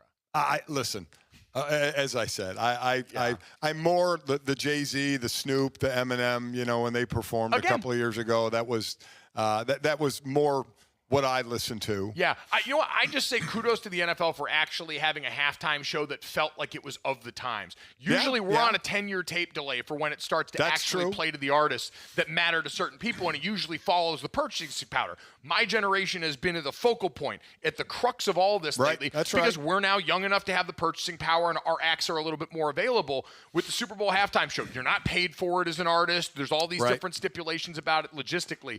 But again, for them to actually go out and get a guy that was currently in the center of the music universe is a kind of, at least uncommon, I'll say. It's not altogether out of pocket, but it's uncommon. So I thought it was cool. I thought it really hit home well. My opinion, obviously, is only going to mean so much on this, and there's people that are going to give you way better breakdowns of the lore. But overall, thought that one kicked ass. In the midst of a game where they had to go out there and carry the show, like Kendrick Lamar, when he got to halftime, had his work cut out for him because the game sucked unless you're an Eagles fan. Something had to carry the show. It was either the halftime show or the commercials, one of the two. Yeah, no doubt about it. And instead, the Eagles just carried the day here. So again, the Eagles, your Super Bowl champions here. And Dad, I want to talk about the quarterback vanity. 40-22 in this game, complete dominance. And it feels like for so many people, it's going to center on just getting to wait and say, I told you so. A whole bunch of people that were sick and tired of hearing about the Chiefs, that use the refs to complain about it and all this stuff, are going to want to come off this. And I'm sure talk about how overrated Patrick Mahomes is. Even though after the game, you heard A.J. Brown say, hey, our defense just went out there and strapped up probably the best quarterback in the league. They made him look average, even though we know that guy is anything but average here. It seems strange. Is there anything that you take away from this with Patrick Mahomes that affects what we know about him or how we talk about him historically? Now that they didn't just lose the attempt at the three-peat, but they got buried in a way that never happened to Tom Brady on the big stage. Well, I think this may go back to the old saying, defense wins championships. Defenses win championships, especially when they're, I should say, dominant. Again, I go to Tampa Bay, I go to Baltimore, I go to the 85 Bears. Oh, no, I get that, but does it affect the way you think about Mahomes at all? No, because it was a dominant defense. I mean, it's one man against 11 that are playing great. Sometimes you eat the bear and sometimes the bear eats you. I mean, that's just the way it is. But when you're having these GOAT conversations about him and Tom Brady, who I'd have to imagine cracked a smile during a couple of those breaks. Had to be a little happy up in the booth considering how much people have been having Mahomes encroaching on his turf all week. Tom has lost Super Bowls. B, Tom has won Super Bowls where the defense has been the major part of the wins. So that's no different than what Mahomes has gone through. But when we're talking about comparing these guys to one another, and it seemed like in most people's estimation, when we were talking about it this week, if you were going to Mount Rushmore quarterbacks, especially with postseason success, it was Brady, it was Patrick Mahomes, and it was probably Joe Montana. Yeah. And then you could rotate that third spot here. And this now, again, Patrick Mahomes is a great quarterback. He's one of the best, if not the best in the league every year until further notice right now. But when we're starting to grade this no doubt slowed the roll a little bit of some of that. And certainly as the Chiefs were chasing the Patriots for dynastic efforts, now they're just kind of back in lockstep with the Patriots in terms of the timeline for this because they didn't accomplish that one thing that evaded. We've only had, two guys with 4 Super Bowls, at least 4 that have not lost one, Terry Bradshaw and Joe Montana. Right. And Terry Bradshaw, let's be honest, did it in a running era. Joe totally was one of the greatest of all time as far as a passer is concerned. So this isn't done a whole lot. Like I said, Tom Brady's considered the GOAT. He lost, and he wasn't dominant in all the Super Bowls. So I don't think this hurts Patrick Mahomes' quest. If Patrick Mahomes won the Super Bowl this year, he wasn't going to pass Tom Brady this year. But he was going to be pretty close. Well, no, and in a lot of people's estimation. He still had work to do, even if he won this one, to do more. So that work is still in front of him. For Jalen Hurts on the other side, how much does this change the conversation for him in terms of the respect he is due come next season? Well, see, again, it's so tough when you put this, because he was the best player on the field 2 years ago. Sure. And they lost. And we so put wins and losses on quarterbacks. I hate it. I know our buddy Trey Wingo talks about it all the time, and I agree with him. I think it's ridiculous to do, yet we do it. how many Super Bowls are you associated? We don't do that with Jerry Rice or, Franco Harris or, any of the other greats that won a lot of Super Bowls. We do it with the quarterbacks. So I listen, this absolutely lifts him up because of the way we justify it with Super Bowl wins. So, yeah, I mean, he gets a feather in the cap for it. I think this cements like the top 10 conversation for Jalen Hurts amongst NFL quarterbacks if he wasn't already. Cements him in that grouping there. Top 5 is still an interesting and different category, and I don't think he cracks that just based off this alone. But, man, it's going to be a lot easier now to justify it because you know how it is, Dad. When we're going and it's push comes to shove on an argument, we think of, well, I've watched this guy do it on the big stage now twice. Have 2 of the best games of his career in the moments where he needed his team the most. And he's got a great roster around him, but again, with college quarterbacks, with NFL quarterbacks, you can only hold that against them so much. You still got to go out there and pull the trigger, and he does. And he runs well. He runs well. That's such a big part of his game. Obviously, the brotherly shove, which, other teams want to outlaw. Sure. But, I think he's solidified.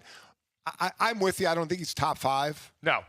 Yeah, but definitely top, right outside the top 5. And again, that's not a 4-letter word. No, it's not. One of the 4 howitzers playing the position. Yeah, because you're the Super Bowl MVP doesn't mean you're one of the top 2 quarterbacks in the league. No, exactly. But he's a great quarterback, and like we said all along, you can win a Super Bowl with Jalen Hurts and went and proved that. I think the thing is, Dad, and I've had this conversation with Mina Kimes before about the vanity surrounding quarterback as a position with fan bases. Everyone wants to feel like they got that position ironed out, even if you're Eagles fans. And you've got this roster that's incredible. Now, Eagles fans, I think, maybe have a bit of a different relationship with Jalen Hurts, so I shouldn't say that all of them are so obsessed with that.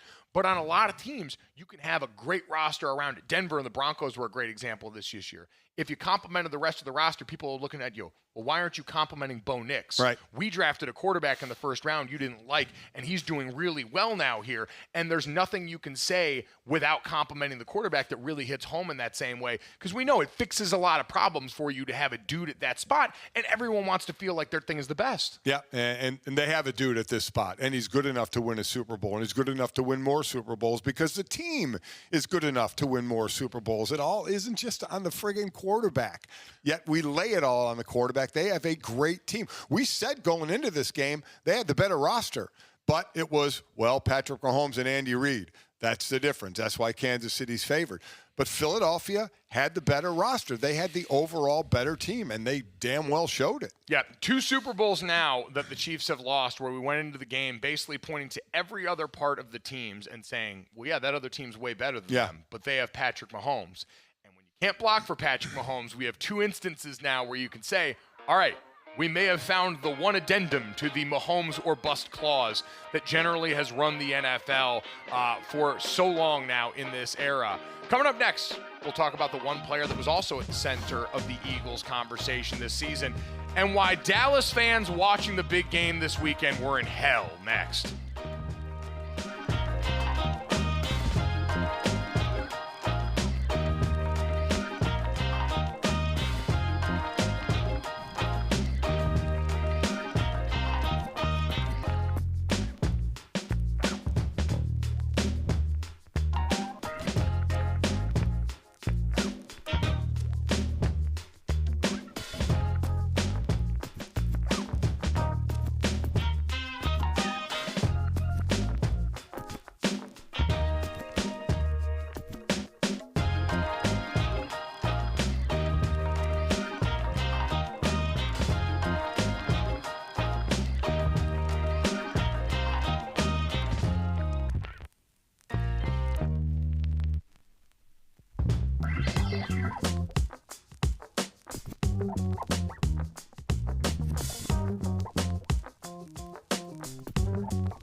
Coming up in about 30 minutes, peek behind the curtain here.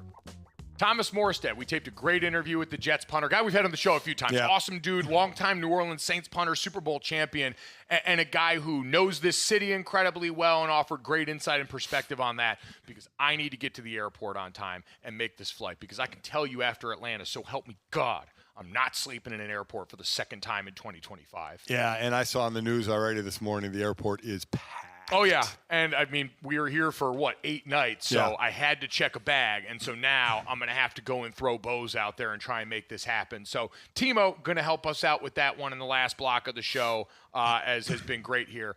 In the meantime, though, Dad, I have a question for you. Yeah. Who do you think had a worse time yesterday watching the Philadelphia Eagles go out here and absolutely dominate in the Super Bowl? Giants fans or Cowboys fans? Oh, Giants fans. You think so? Watching Yes. Saquon Barkley, who I know we clowned everyone a little bit before for forgetting that it was Cooper DeJean's birthday. Right. Also, a lot of birthdays for the Eagles on one day. But Saquon Barkley didn't have the banner game because the Chiefs had to allocate all their resources to stop him. And they did. And it freed up so much for the rest of the team. Like Saquon Barkley absolutely played a major role in the Eagles winning that game yesterday. And this season, we've gone over all the accolades for him left and right.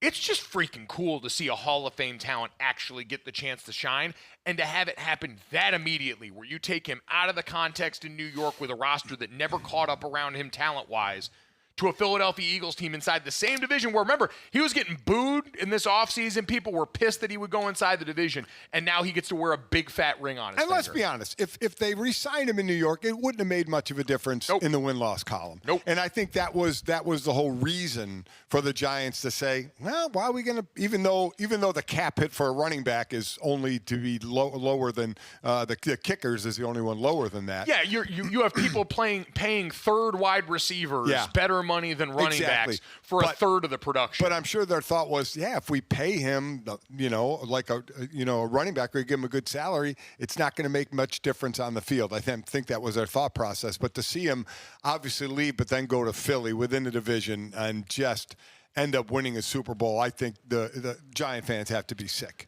Giant fans no doubt have to be sick. We've seen the videos of the Maras and Joe Shane and all of them from the offseason. The worst timed offseason Hard Knocks. Oh, my gosh. Maybe in any team's history, given what's happened here. They may never go near a camera again in that building, and I would understand them not doing so. So that's bad on one side. Congratulations to Saquon. By all accounts, seems like an awesome dude here. He's a great locker room guy, and showed nothing but love to the other guys in his room that were going out there, and Kenneth Gainwell and the rookie out of Clemson whose name escapes me right Shipley. now. Will Shipley talked about how important they are, allowing him to get the rest he needs during the week here. They went out and got some of their shine on the big stage. But, Dad, Dallas fans may have a claim to this throne as well. Because, again, inside the division, you're a team that's been completely inept when it's come to playoff success and championship sex for the last, 3 decades now for this team. And, oh, by the way, Dallas Cowboys fans, a lot of them likely Dallas Mavericks fans who had to watch that team trade away their star player in Luka Doncic and then had to watch the Lakers actually rescind the Dalton Connect trade that was going to bring their big man over from Charlotte because he failed the physical. You talked about the injuries. Yeah, Williams, failed the physical. So, Dalton Connect, how about that? You get traded away, and then you go back and say, hey, here's your uniform again. It's going to be real weird walking by Rob Pelinka. Like, I get it's just business, but, man, you got thrown out there pretty quick. That's when you learn it's sport, big-time sports, a big-time business. I saw our friend of the program and Fox's NFL podcast host, David Hellman, saying, rescind the Luka trade. Say he's not fat anymore and bring him home. Don't think that's going to work out. By the way, Dallas fans also got the news that Anthony Davis likely going to be out a month with that abdominal strain that broke in the middle of that game. You want to talk about a news dump from Shams. Dear God. And didn't even get touched, was going up to jump, I think, in a defensive move and went down holding his gut, and that was it. You're going to lose him for a month. And so you've got that in the backdrop. And then, by the way, yesterday in the lead up to the game, Ian Rappaport, who's part of the litany of pregame coverages going on, said while there have been no trade talks, sources say that there have at least been some internal discussions about whether to pay Micah Parsons or trade him for a king's ransom. If the Cowboys are willing to listen, they may get it, is the quote and the report from Ian Rappaport. And, Dad, that had to be the Joker origin moment for a lot of people in the DFW area because the Cowboys aren't going to do this. They shouldn't do this. But if they do this, I shudder to think about what's going to happen in Dallas as a city. I don't understand how they could do it. I don't understand the thought process of how they could do it. This is what you go for in a draft. A player like this. He's one of the best players in the league, and he's still on his first contract. I mean, how do you not pay him? If you can't pay him, that's your fault. If you don't have the foresight to know what you're going to have to pay him, that's your fault. If you've paid other people and aren't ready for the cap, whatever the number is going to be, that's your fault. Dak Prescott, I think, has an $89 million cap hit next year. I mean, and unless they restructure again, I think they already restructured once. You get a player like this, to have a player like this, to hang on to a player like this. And you're going to have to pay a player like this. I would be stunned. We heard Stephen Jones already start down the path this offseason of their takeaway and their self-scouting in Dallas was, hey, maybe it's not so cool to have so few players making so much money on our rosters, paying all these good players that we actually drafted, developed, hit on a little bit later than most, especially at quarterback with Dak Prescott. Maybe having all that money tied up on all of them is not necessarily a great idea. And so, again, that's the line of thinking that building has already expressed on other situations before you get to this. And this could cost him money now. Among edge rushers, Nick Bosa currently, the highest contract there, $170 million overall, a $34 million a year average, and $122.5 million total guaranteed, 88 fully guaranteed. So a lot of freaking money. Micah Parsons is unquestionably, at worst, one of the three best edge rushers in the sport. Yes, he is. Like him, T.J. Watt, and Myles Garrett are probably the group on any given day. Mm-hmm. But given the versatility with Micah Parsons, where you can put him in the middle if you want in addition to the edge stuff there, you could argue, especially given age. Remember, Myles Garrett's 29 years old. Micah Parsons is what, 25 now? 25, maybe? Let me look that up. But either way, yeah, Micah Parsons, 25 years old. A 25-year-old edge rusher. Dad, when people ask, like, who would a good fit be if this actually happened? Everyone. Literally every team in the league. Every team in the league. You would have GMs Saw style willing to saw off feet to get this guy in their building. And maybe that's the point of this is the return they could get for him to fill other holes. But no, absolutely not. It blows my mind that this is even something. And clearly, again, someone wanted this out there on Super Bowl Sunday. That's the other thing. Like, they're fishing. They want to see if someone will pick up the phone and call. And I get, like, the line, you always pick up the phone. In this case, you unplug it. There's no way he leaves the building. People are already saying that for Myles Garrett. This would be one of the most insanely idiotic things that we've ever seen. But because we've already seen Luka Doncic get traded in the last 2 weeks, we feel like more things are possible than should be. Could you imagine this offseason if both Myles Garrett and Micah Parsons got traded? Two of the top three edge rushers in the league, if they got traded. That would be ridiculous. I don't think either one's getting traded, quite honestly. I don't think Cleveland is trading Myles Garrett. I do think Cleveland has a much better reason to consider this than Dallas I agree does. with that. Given age, given where they're at with their team, which is a mess. Like, if you're Dallas, you've got great young edge rusher, quarterback that you trusted enough to pay and should have paid. Like, it was right to pay Dak Prescott, who was an MVP runner-up a year ago. Big-time CeeDee Lamb on the outside, an right. offensive line that you've invested young draft capital in agree. that should take a step. And in Cleveland, you're probably a couple of years away, and then you'd have to pay Myles again, so I could see them trading Myles. Hey, you're at a rebuild point in Cleveland. Your roster has atrophied beyond recognition in a lot of critical areas, and so I think they should potentially think about that, but that certainly should not happen there. I'm just, at this point, I don't have a dog in the fight with Dallas fans. I'm praying for you guys, man. No one deserves the kind of stress that you've been under here. You already have heard stories of, like, and this shouldn't happen, but like Nico Harrison having threats made against him and having security, which should not happen. Nothing that happens in the world of sports should lead to threats of violence against the people involved. But people calling and canceling their season tickets for the Dallas Mavericks, all of these repercussions are real. And for Dallas Cowboys fans who already have to watch ownership sit on their hands every offseason and free agency and always have to listen to Jerry Jones say wild stuff to the media while they drag out contract negotiations with obviously great players to a point that only hurts them in the bottom line in so many ways, this would be a level over the top that I just think would cause so many of them to snap. And it did obscure. There were other things that went on here. Deebo Samuel. Right. This is an actual interesting one that's probably going to change for some people here. We had the report yesterday from Diana Rossini at The Athletic, Adam Schefter at ESPN, that Deebo Samuel has requested a trade from the 49ers, and they have given him permission to seek a trade at this point here now. And, Dad, we know for the 49ers, their team getting ready to change right now. The quarterback payday is coming, so this is kind of something we expected in a season where Deebo coming into the year was unhappy and then became a part that was less and less used as the year went on, as even guys like Juwan Jennings were getting more run than him. Yeah, he said he had conversation with Kyle Shanahan because of the relationship we have. He said, but I have to do what's best. I'm more than thankful for the Niners giving me the opportunity of a lifetime, but now I think it's best that we find another team.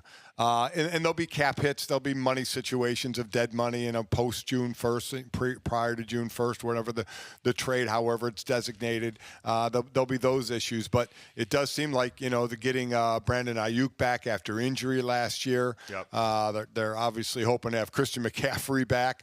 They have some tenuous players, we're coming back from injuries. It's going to be interesting how that works. Yeah, it's a team that's very much in flux in a division right now that feels like it's sort of up for grabs. You've got the young Los Angeles Rams defense and skill players, but a quarterback in Matthew Stafford they still have to iron things out with. Seattle right now, new offensive coordinator, but great weapons, and a coach in Mike McDonald that seems like he's on the cusp. And then a Cardinals team that we talked to Trey McBride during Super Bowl week. Still think they're a little behind, but feels like they're probably looking up at the rest of the teams in that division. But as far as a landing spot, Dad, I know I saw Mina Kimes, ESPN NFL analyst, the other day mention a team like Pittsburgh that's been looking for wide receivers for a while, could potentially be in the mix for that. The Chargers, if they miss out on T. Higgins, who's going to be the bell of the ball this offseason for everybody who's trying to go after a receiver. I think Washington be looking for another receiver to go with Terry McLaurin, even though they had even though they had some other receivers step up this year. I still think they'd be looking for another receiver to give another weapon to Jaden Daniels. It would be interesting because Cliff's offense isn't one that we necessarily think of as that Yak offense, the way we do the Shanahan McVay guys that generally are the ones we associate with that style of offense.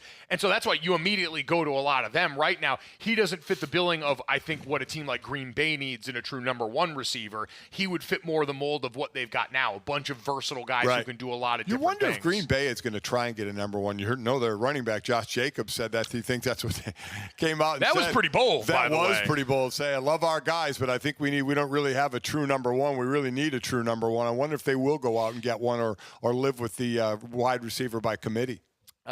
Probably.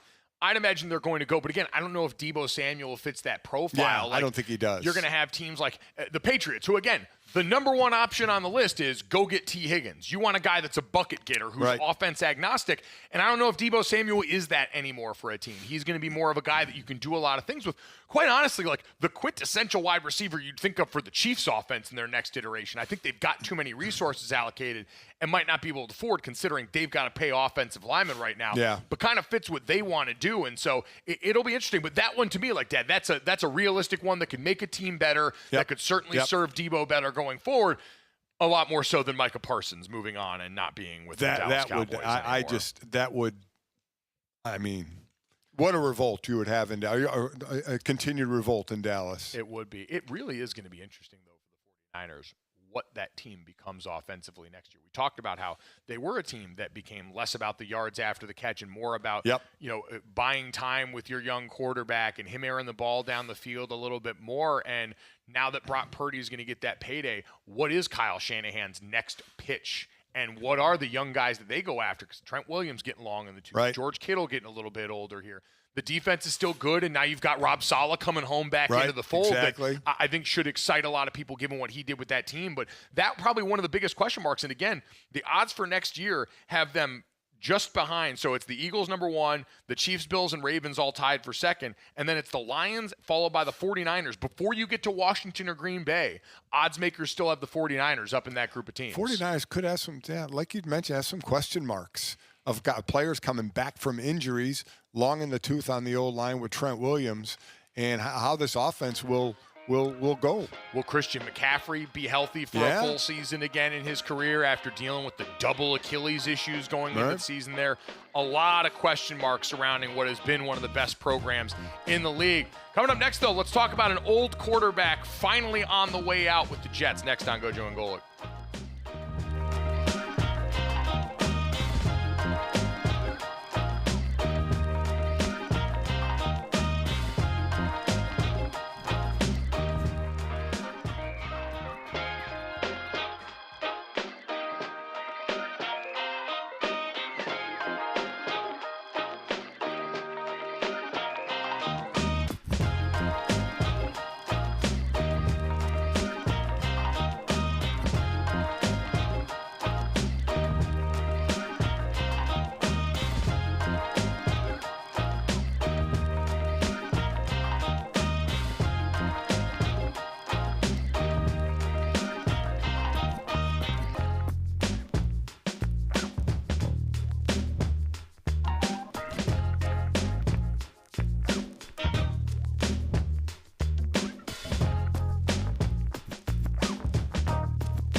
All right, again, coming up in about 10 minutes here on Gojo and Golic, Mike Golic Jr. and Mike Golic Sr. Former Saints punter, current Jets punter Thomas Morstead going to stop by and talk about his future here. Dab, we're going to be talking about his team's future at quarterback here in just a second. Reports on Aaron Rodgers and his future with or without the Jets coming up soon, but you claim to have the stat of the Super Bowl here. There were two undefeateds that were in Kansas City's favor coming into this game. Okay. Patrick Mahomes was 8-0 versus Vic Fangio. And Taylor Swift was 9-0 on games she attended this year. Wow. You mean Andy Reid was 8-0? No, it was Patrick Mahomes. It was Patrick Mahomes. I guess him and Andy Reid together. Yeah. So Mahomes was 8-0 against Vic. Taylor was 9-0 in games she attended this year. The Swifties really had a great run in their 2-year introduction. For those Swifties that weren't already a part of the NFL fandom, and Lord knows as one that's here, there are plenty of us all around here that have existed in both worlds. But for the ones that were new to the game and came over here, had a hell of a run through the first couple years, as did Taylor, who was awesome to see her. Awesome to see Haley Steinfeld, Josh Allen's now fiance, getting a lot of shine during this run as she and Josh made that great run through the postseason. But the Swifties now are going to come back stronger than ever. I have a feeling that's a group. You talk about Patrick Mahomes, motivated by this loss. Travis Kelce, obviously, going to come back. You think the Swifties are motivated by this loss? I think they're going to be in the lab all offseason, man. No doubt about it. That seems like a group that's going to come back better, faster, stronger fans than they were this year. Now with this to learn from here, they take feedback, they learn from it. They're used to as Taylor Swift's fans. I mean, hell, we've been taking L's on Reputation Taylor's version for like what feels like 2 years now. We just clown our way through award shows and look at every black dress or snake reference and think, finally, Mother's going to give us this manna from heaven. And every time we get kneecapped left and right here, it's not to say she's bad. She's earned some time off. There's nothing, no beef with her. But all I'm saying is we know how to take a punch and keep going, and I have a feeling they're going to do this. What the hell are you talking about? Just, this is for me. This isn't for you. This is just for me. Oh, my God. By the way, there were a number of stars at that game yesterday. There were. It was. Can I say this? They did the intro again. When you were calling your first Super Bowl, it was The Rock on the field doing the intros for players. They did one for each team. It was John Hamm for the Kansas City Chiefs and Bradley Cooper and one of his kids for the Eagles. I should have known right there it was over. John Hamm had the voice crack, sounded a little hungover. I'd seen pictures of him out at parties late nights and here and kind of knew he'd been putting in the work there.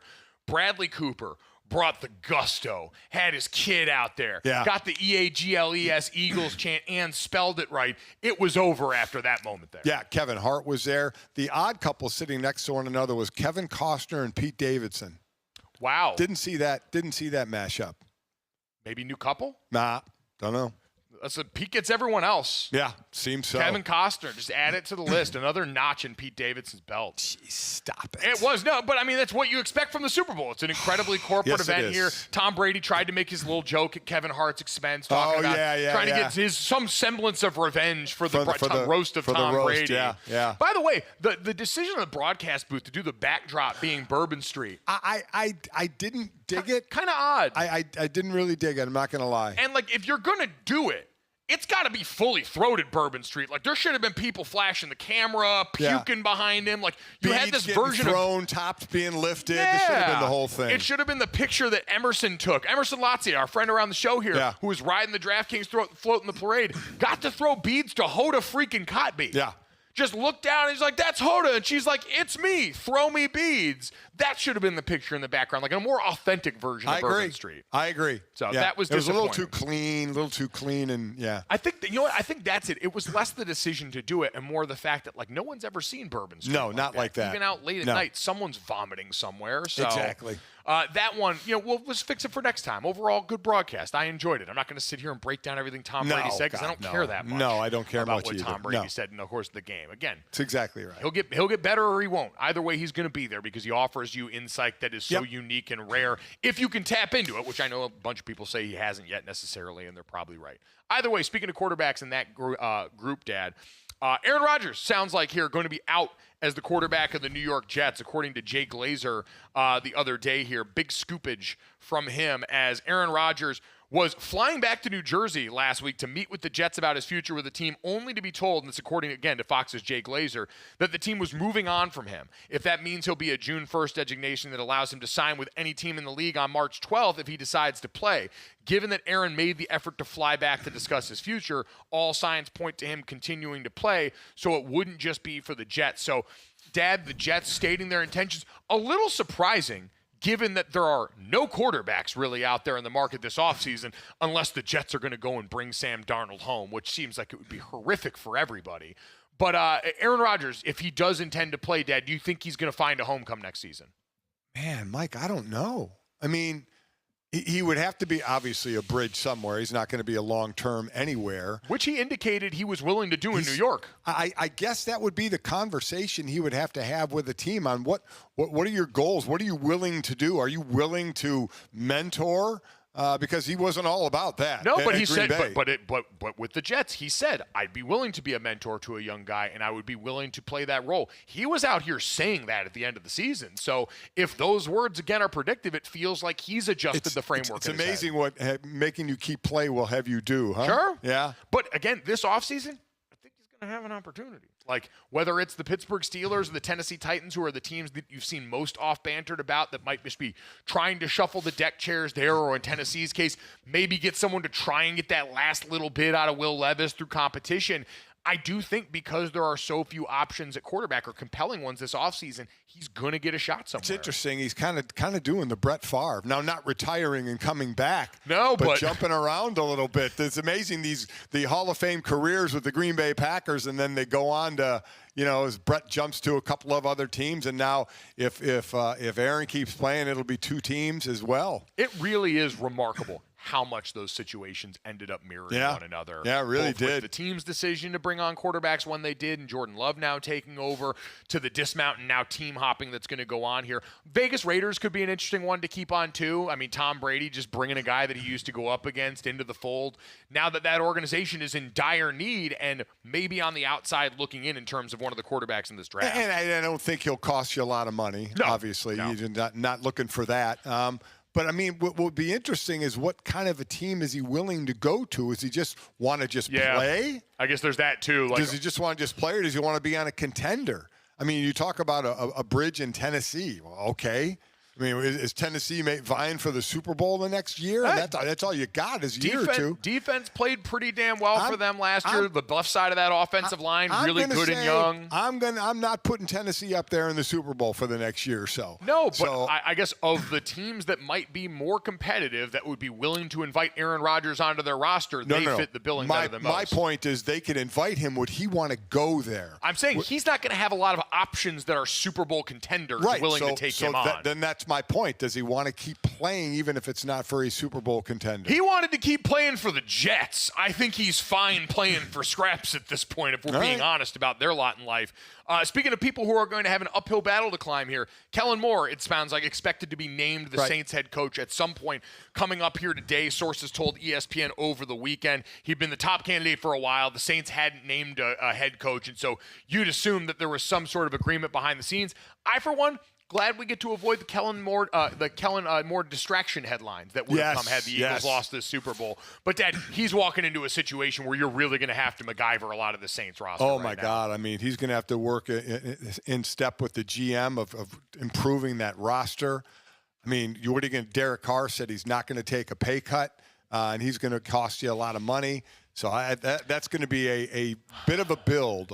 They may have to have some growing pains there. I think so. You're going to have to kind of cut off some parts that have been there for a while. Sort of the decision the Chargers made last year, where you had to part ways with some long-time stalwarts. Maybe Alvin Kamara, Could be one there because the offensive line you're going to need. Quarterback, again, because there are so few options, and getting rid of Derek Carr, I think, is a little more financially viable next year. Yes. Probably not the worst decision ever there. But Kellen Moore rolls in on a high after putting up monster points in the Super Bowl where his offense looked like they had every answer in the world for Spags, who we know is, again, one of the best bespoke postseason game plan designers in league history. Congrats to him. Congrats to Kellen. Enjoy the pay raise. Congrats to me.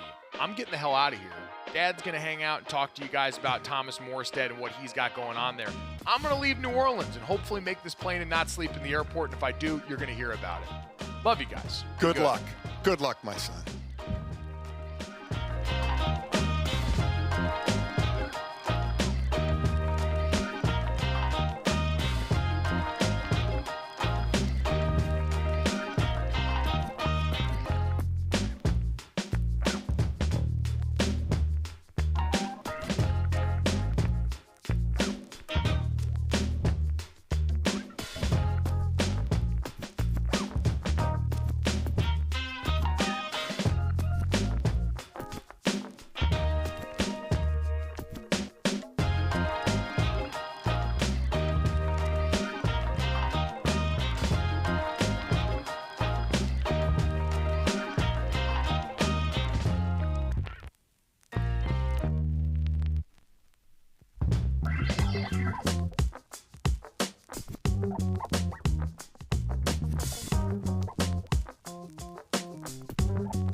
Welcome back to Gojo Lesson Golic, as my son is trying to sprint to the airport to make his flight of what's going to be the busiest day at the New Orleans airport. Remember, you can always download, subscribe, rate, and review us whenever you listen, and wherever you listen, leave us a 5-star rating. Watch us live Monday through Friday, 8 to 10 a.m. Eastern on DraftKings Network, streaming free on Samsung TV Plus, Roku channel, Xumo Play, Vizio Watch Free Plus, Google TV, Sling Free, Stream, and DraftKingsNetwork.com.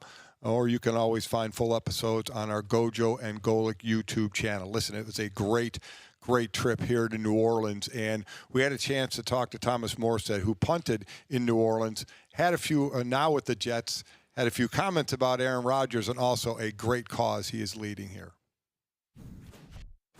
Here with a guy that knows a thing or two about winning Super Bowls in the city of New Orleans here. New York Jets punter Thomas Morstead, kind enough to join us now. And Timo, we appreciate the time today, man. How are you doing, and how is it being back down here around the place you called home for so long? It's great. We actually live here, so we never left. We just go move to wherever I'm playing in the fall. But this is home.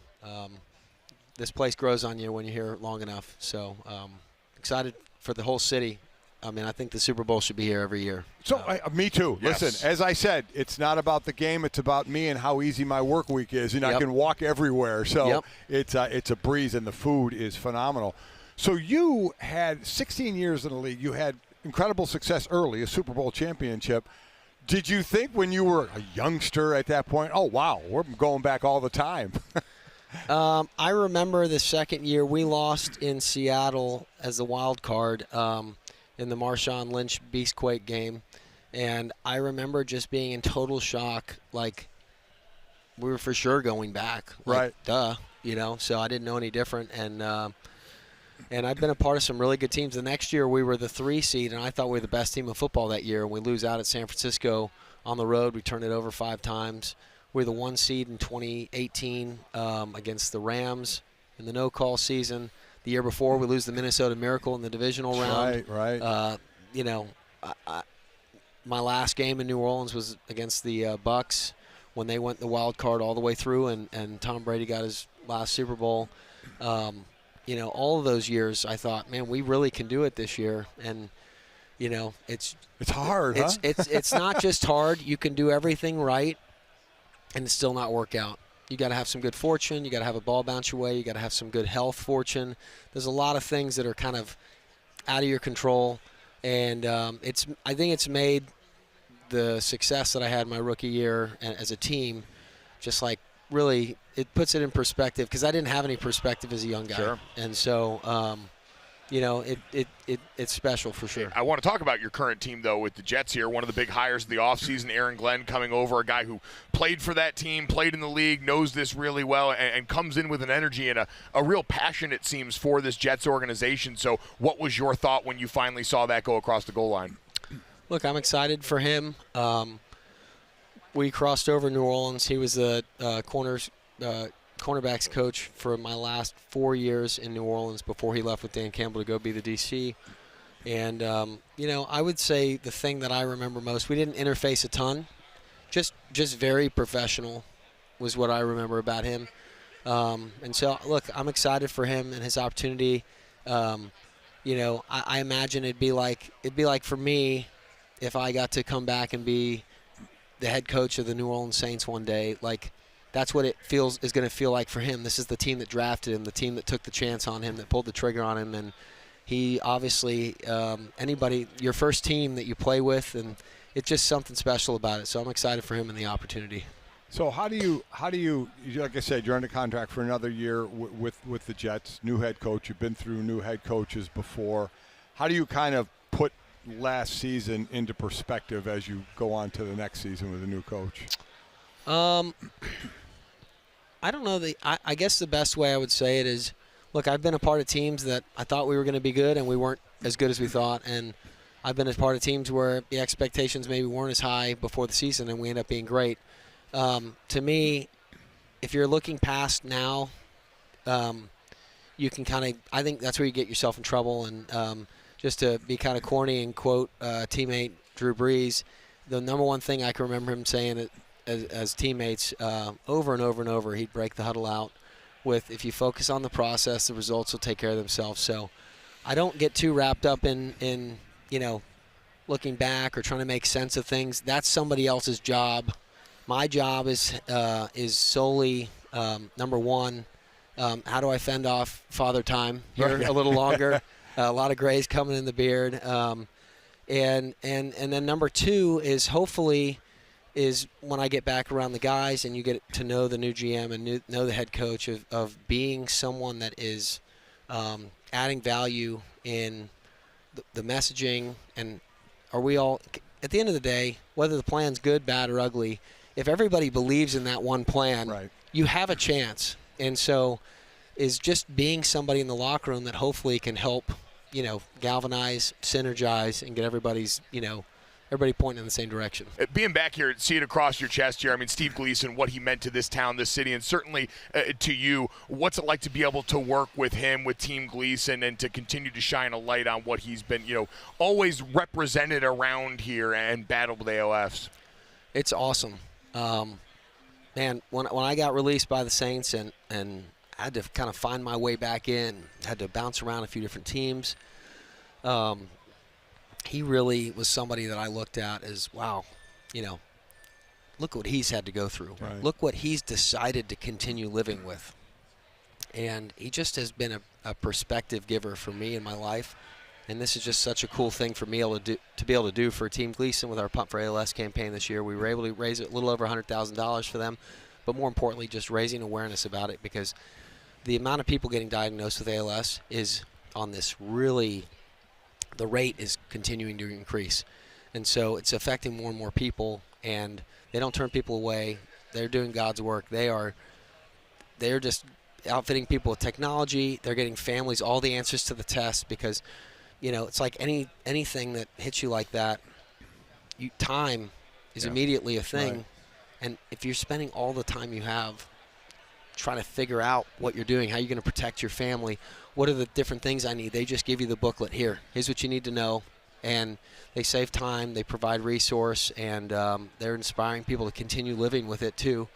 I just can't say enough good things about it. So it's been an honor to do something special for Steve and encourage him, because you go spend an hour or two with Steve, and you're like, wow, it's crushing to see the difficulty of his life. Yeah. But then you go back to living your life, and you go back to your normal, and his normal is that every day, and it's not getting better.